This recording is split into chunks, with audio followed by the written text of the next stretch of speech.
and welcome.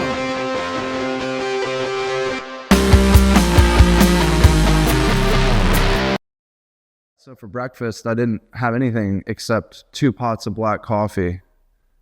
Okay. How two pots? Yeah, 2 pots. I'm a coffee addict. That's all I drink. Cups, two No, pots. no, pots, man. I fill this up to the top like 4 times. The Nason Lane cup. No, of course. Yeah. Birth name is Joshua Nason Lane. So that's how I got the stage name, just the middle and last name. Person that loves the songwriting process. Is this something that you has always been in your blood, or is there one defining moment you're like, this is what I'm going to do the rest of my life? How did that work out? You know, that moment happened when I was 6 years old. Saw a live performance on television, and there's hundreds of thousands of people, and I turned to my dad and I was like, "What is that?" He's like, "Oh, that's a musician. He's playing live. That's a job. You can do that." Who was the musician? It's Michael Jackson. I think it was a Super Bowl performance. I took an interest in drums, got those for Christmas, and then ended up, playing them and losing interest. And I actually cut a hole in the kick drum and went inside and made a fort. So that shows you where my head was at with that. He wasn't happy with it, so he didn't buy me any more instruments. So I started picking up his guitars around the house. Maybe 10 years old, I would sing into a boombox, an old tape, where you hit play and... You may have to explain to the audience. Yeah, so the way you could record is you press the play button and the record button at the same time, and then you could go back and listen to yourself. And it was the first time I was hearing my voice back, and it made me feel weird. It didn't sound like the way I recognized myself. I remember that. Humming along to acoustic guitar a lot was good. So tell me about the writing process. I mean, you're quite the prolific songwriter. Some people can play guitar, some people can sing, some people can put those two together, but very rarely can someone really write a good song. Once again, those formative years in my childhood, my father sat me down and gave me a quick example of what proper pop song arrangement was.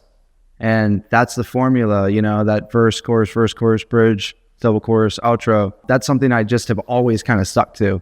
And because that has been my foundation, I know how to sort of stray away from that as well. But that's where it started, was just him teaching me what a chorus was and what a verse was. And then I thought, oh, well, I guess if you're going to just doodle around on the guitar, you might as well make sense of it. So I started taking interest in songs. Thousands. So where did these live besides in your head? Yeah, so a lot of the stuff that I have, it's on my phone. Whenever I have an idea, I'll just pull up my phone and hit the record button. Most of them will never even see the light of day. So the song came about when I was about 19. I was just playing it, and my uncle got a recording studio put together and wanted me to come and play some songs at his house, and that was the first one that we recorded. And then years later, I had the song, and what I expected it to do sort of fizzled out. So I thought maybe we should bring some life back into this and do a music video. And I saw your post on Facebook with the green screen Christmas time. I thought, man, should reach out to him. And then we got together and did that video. It's about not living in the past, recognizing that you have to keep moving forward. Lost somebody very important to me, and I just felt that the pain that I was going through, just to sit with it, and that's all it was, didn't feel like that was a good place to exist. So I had to make something of all that mess and pay a little tribute to her as well. The song has since then gone on to 2 or 3 different revisions. Acoustic, you got a remix. Tell me about how different the remix is from the original. Even though the video was very beautiful, that's not really what I was feeling. It's a dark song, to be honest. The content, everything about it's kind of sad. As far as the remix video is concerned, I also wanted to make a club mix, something that sounded like you could kind of rage too. So that's how the remix video came about. Next up, so Dust to Dust is your next project. I've seen a little bit of it.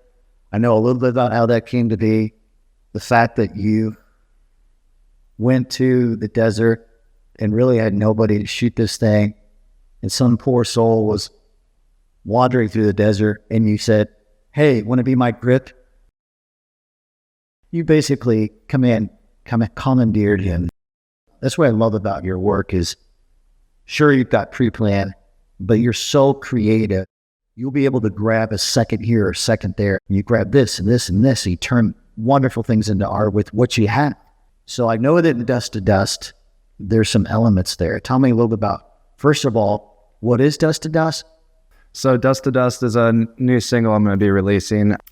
And I shot it in the Great Sand Dunes, Colorado.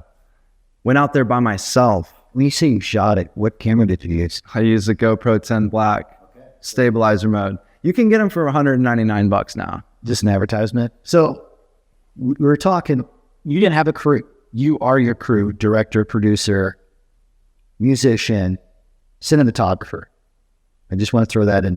Yeah. You flew out there. Did you drove or flew? I woke up in the morning and got my bag and called the Uber, and it took me to the Columbus airport, and then got in touch with Hertz and got a car and drove, 3 hours to the sand dunes and got out of the van and started walking up with the camera and the bag and set it down on the ground and started feeling awkward. And you're just out there, man. I also was just getting off of having COVID too. So it was really test of your endurance. High altitude when you can't breathe already can be a little much. It's talking about, for me, feeling like everything I touch, I destroy. Chapters in my life where I've just burned every bridge I can think of and ruined every relationship around me. And it's just kind of acknowledging that part of me too, that's stuff I've done and that's stuff that happens. And you got to be aware of that. So that's an interesting point to bring up, because a lot of singers will try to sing something that they think that people want to hear. You write about stuff that's happened to you that's real. And guess what? It ends up being what people want to hear. Whether people like things or not, I hope they do, but everything's got to come from a place of me enjoying it first. Fragile's about being traumatized. You just want to hide away, you're so delicate. There's a line in the song where I say, "I'm so delicate, easily destroyed, apart, broken away." Because I feel like that's happened. I know what it feels like to be hopeless, and then get it back. It's like music has always been the best place to run to for me, to give me some sort of hope. I rely on it. It's going to be an urban environment. We're going to have a truck driving kind of AWOL through the city. A lot of different stuff is going to be happening in the scenes as the truck passes along. It's also sort of tying into the brand a little bit more of NL, this logo. Nason Light. Yeah. Which is good. Having a store to sell your merchandise. I mean, in this day and age, you want to get yourself connected to the people so they can support what you do. That's what's different about this one.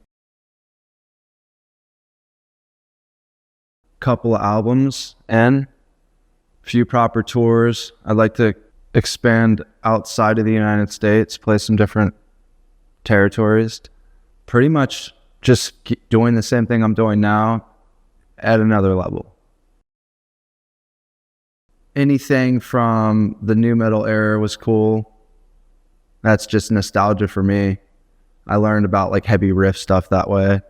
I like the way Linkin Park was really tasteful about how they put in, that type of instrumentation. Good song structure, old Nirvana records. That was cool. A lot of my core influences came from a time that was actually pretty incredible. early 90s to 2000, that was a lot of good melody making music. Not giving up and making great music and just showing people maybe the way I look at music, my point of view. And hopefully it's something that will influence you and you'll enjoy it as much as I did making it. Hey, Alexa, who's Nason Lane? Nason Lane Thompson, a professional baseball player from the United States. Hey, You will soon know who the true Nason Lane is. I'm not sure. you don't know now, but you will.